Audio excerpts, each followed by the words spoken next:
Family Guy's latest Halloween special has just dropped, and after last year's disappointing episode, how does this one compare? Well, I'll be breaking down the episode while giving my own thoughts and opinions throughout. So a Little Fright music starts off as it always does with the intro song, but I would have loved it if they made the extra effort and gave it a Halloween makeover, so all the characters are in costumes. I mean, if you're gonna advertise it as a Halloween special, at least make it stand a little apart from the regular episodes. So the episode opens with the Griffins at the pumpkin patch. Time to spend $35 on something that costs about 19 cents the rest of the year. Lois, where the hell are you buying a big ass pumpkin like that for 19 cents for the rest of the year? Quit lying! Lois is on a mission to find the perfect pumpkin and accidentally pokes a hole in one. And it's here where Chris quickly volunteers that he'd take care of it. You and I are gonna have a wonderful holiday together. So let's add pumpkins to the list of unusual things that Chris has banged. Right above chicken pot pie. Ew, the piping hot gravy! Oh, and one of the peas went inside. And I guess as well as his makeshift football-headed girlfriend with iceberg lettuce tits. And a jack-in-a-box. Remember when Chris was just a dumb but well-meaning kid who had hidden talents like art? Now he's just perpetually depraved and very, very horny. Which, while I'm on that thought, let me know in the comments if you'd be interested in seeing a video on his evolution. So, meanwhile, Stewie is fed up with hearing the Monster Mash song for the 100th time and asks why there aren't any more Halloween songs. Brian lists several, but the only one that counts is Michael Jackson's Thriller. This then leads to a cutaway of Jackson's pet ape Bubbles. Neverland, more like Always Land. Now I noticed that one of the songs that Brian didn't mention was This Is Halloween from A Nightmare Before Christmas, which is one of my absolute favourite Halloween movies. Although some would argue that it's more of a Christmas movie. Which side are you on? But yeah, speaking of horror/Christmas stories, I thought now would be a great time to announce my debut slasher novel set in an abandoned Christmas theme park. It's called Script to Scream and it's now available to pre-order on Amazon. The logline is this: when a washed-up 80s scream queen Jennifer joins a low-budget reboot of her old horror franchise, she soon discovers that the on-screen kills are terrifyingly real. Trapped in a creepy, abandoned Christmas theme park, she and her co-stars must fight to survive or risk becoming a part of the director's final cut. Think of it as Scream meets Galaxy Quest.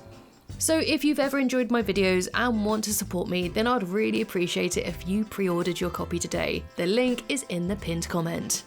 But yes, back to the video, and back at home, Lois is decorating for Halloween and is pissed that nobody is helping her. In fact, she's fed up with the season as a whole. Quagmire, however, is well into the Halloween spirit and even finds another use for his sex dolls. It's eerie, they almost look human. Yeah, that's the idea. Quagmire's blow-up dolls is kind of a recurring gag by this point. He once used them as an inflatable raft. The tiniest prick will pop these things. Giggity. And he gets them all out for Thanksgiving. And I do love the detail that each doll gets their very own plate. Like, think about it, Quagmire went out of his way to make 5 additional full plates of food for his blow-up dolls. That's equal parts hilarious and very, very tragic. I wish I had given you more siblings, Glenn. Chris, meanwhile, is trying to come up with the perfect costume, like conductor Lydia Tarr and Leonard Bernstein. And while he stresses over this, Stewie decides that he and Brian should just write their own Halloween anthem. This is when they mistake Meg for Chris in a costume. The fat thighs, misshapen breasts, and you even put olive oil under the arms for the pit stains. Chris, however, is dressed up as the main character from Grimsburg. And has anyone here actually watched that show? And if so, would you recommend it? We then cut to Peter and Lois watching Abbott and Costello Elementary. And this gag goes on for a full-on 1 minute and the repetitive jokes just really get old very, very quickly. Chris then comes down in his dead Travis Kelce costume, and hey, do you remember when Chris actually dated Taylor Swift? And while we're on the topic, have you heard the conspiracy theory that Taylor wrote the song Me so that when people type in Me Taylor into Google, the song from Family Guy isn't the first result anymore? Me Taylor, I've met the guy that I've been dreaming of. Me Taylor. I saw this on the Taylor Swift subreddit, so no idea if it's actually true, but it would be very, very funny if it was. But yeah, Taylor Swift conspiracy theories aside, and Lois tells Chris that he's too old to go trick-or-treating. And after telling Chris that life doesn't work out the way you thought it would, we then cut to a wizard assigning roles to boxes. Again, this cutaway just didn't work for me.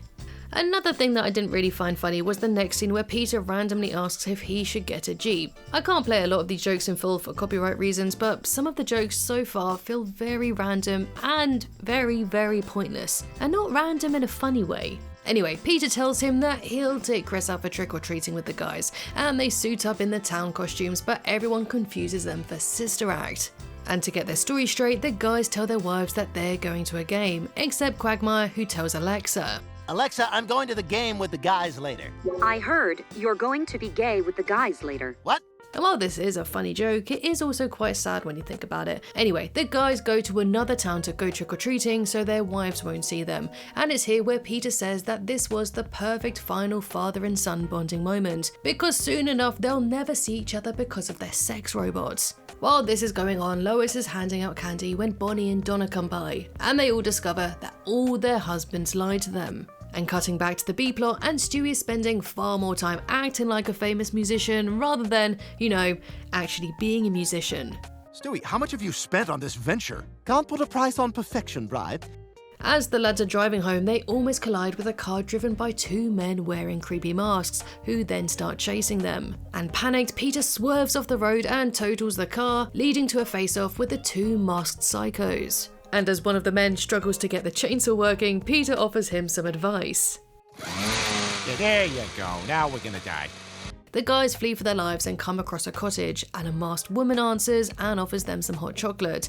And instead of questioning this strange, mysterious woman, they drink it. And predictably, they all pass out.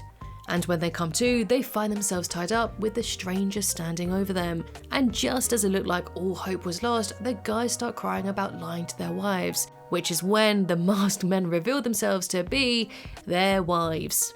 And oh my god, what a twist! Okay, yeah, it was quite predictable. The girls reveal that they tricked them for lying to them, and Quagmire does have a good point here. Yeah, I'm not sure any of you had the right to threaten to kill me. Still, Lois insists that it was the best Halloween ever and even tries to lead everyone into a song, until she realises that there aren't any good Halloween songs to sing. Cue Stewie and Brian's grand entrance. Oh, yes, there is. Hit it, Brian. So the B-plot of the episode was all leading up to this very moment and the song Nightmare Dance, which was okay, not terrible, but not nearly as catchy as Family Guy's past musical numbers, especially compared to classics like Christmas Time Is Killing Us, Bag of Weed, and the FCC song. And it is a shame because Seth MacFarlane's musical influence over the show has been one of its biggest and strongest assets. And it feels like his reduced involvement in the show really does show here. Because I really doubt he had much to do with the song, seeing as he only really does the voices now. But that said, the visuals were fun and I did like the spooky design of the characters. I also love Meg dressed as the Wicked Witch of the West, which is a fun callback to Mila Kunis's role in Oz the Great and Powerful.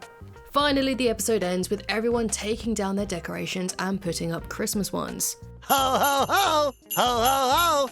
Ho ho. And overall, I did find this special to be slightly better than last year's, but only by a little.